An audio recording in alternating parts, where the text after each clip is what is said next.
So, in regards to my preaching area, I'm, of course, being from Russia. I spent some time in Russia and other parts of former Soviet Union. Then I'm going to Europe,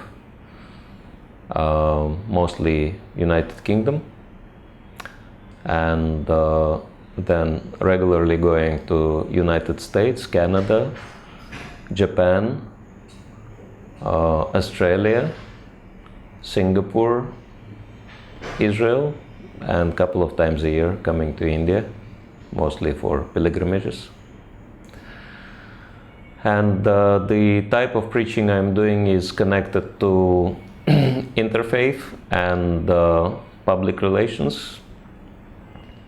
A project which I'm working on is connected to the United Nations, and it is meant to facilitate the development of the very first purpose of ISKCON, which is to systematically propagate spiritual knowledge to society at large and teach all people the techniques of spiritual life in order to check the imbalance of values and achieve real unity and peace in the world. And in fact, we have a lot of high-level contacts and plenty of people who are very supportive of us and very much interested to participate or facilitate what we're doing. And I had many interesting experiences dealing with these people, whether they are from political background or from business background or specialists of different types like yoga masters, etc. So all these people, they've been very enthusiastic about helping us. For example, in Japan, which I believe has one of the greatest potentials on the planet. As we know, Srila Prabhupada, before he went to US, he was contemplating of going to Japan, and I think he had very good reason for doing that, because Japanese people are extremely capable in producing high quality in whatever they deal with, and we see that they conquered the whole world with their technology. And if they take up to Krishna consciousness very seriously, they can easily taking over the whole world with Krishna consciousness. We only need to convert Japan, and then we can consider our job to be done. One experience I had being invited by one of our friends who is a yoga teacher in Swami Shivananda's tradition. And even though this tradition is kind of impersonal, but he is a very close friend of devotees. And amazingly enough, he got very devotional name from Swami Shivananda personally when he was a child. His name is Bhavagrahi, and he comes from Cuttack, which is very close to Jagannath Puri, so he's very fond of Lord Jagannath, and uses every opportunity to introduce Krishna consciousness or Bhakti Yoga to his students, so much so that other yoga teachers are calling him Krishna Guru.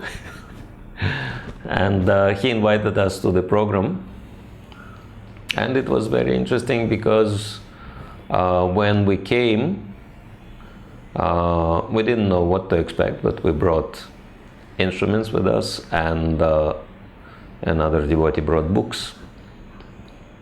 And we've introduced kirtan. We said that everyone can chant and dance with us. We taught them how to do it. And we've started kirtan, and all these yoga teachers were so enthusiastic that for 2 hours straight they were chanting and dancing non-stop. And I became quite fatigued at some point. I decided to stop the kirtan and I stopped singing and stopped playing. But despite of that, kirtan didn't stop. They just continued chanting. I was very surprised. I never had this experience. They got so much into it, they didn't even notice that I've stopped leading the kirtan. They just carried on chanting. I thought, okay, what to do? I'll continue with them. So I continued for another maybe half an hour or an hour before they actually stopped. And so much enthusiasm for chanting and dancing I rarely even see amongst devotees. And then after the kirtan and before the prasadam, the other devotee came forward and he said, we have books on bhakti yoga in Japanese language, and this devotee is Japanese, so he spoken in Japanese language. And a couple of people came forward to look at the books, but this yoga teacher who invited us, Bhavagrahi, he was not very happy with that. And he stood up, and he's a pretty powerful personality because he's practicing his yoga very seriously for more than 45 years now, since he's 7 years of age. And he even has yoga CDs. He can stop his heartbeat and start it again. He can stay under the water for many hours without breathing. He can go in samadhi for 3 days and 3 nights, not even moving an inch, even though he's very dynamic and sport type of personality. And he can even levitate. But he speaks about himself very humbly that I'm not a very serious yoga practitioner. You know, I can only levitate a couple of meters above the ground, but my brother, he can fly. And his guru, he can teleport himself from one place to the other without even physically flying.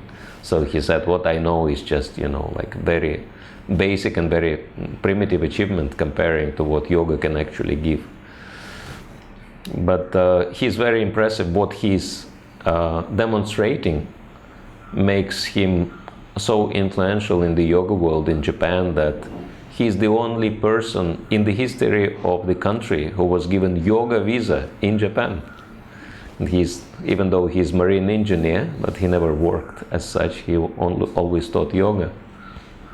And so, because he is so impressive as personality, everyone listens to him immediately. And he stood up, he said, look, these people, they traveled so far. We went from Tokyo to Niigata. And they brought all these books just for you to see. And you don't even bother yourself to stand up and make few steps to look at the books. Now, all of you stand up, and everyone stood up.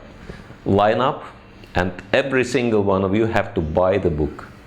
And they all bought the books very enthusiastically, and one man bought 20 books of the same title. And I was a little surprised, why does he need so many books of the same books? So many copies. And he said, no, that I'm a yoga teacher myself and I will distribute these books to my students. So they took it very seriously. And so this is one example that we have, through that work, through that project, we make so many friends who are really helping us with outreach, the type of outreach we would never be able to have on our own. So this is the kind of preaching I'm trying to do.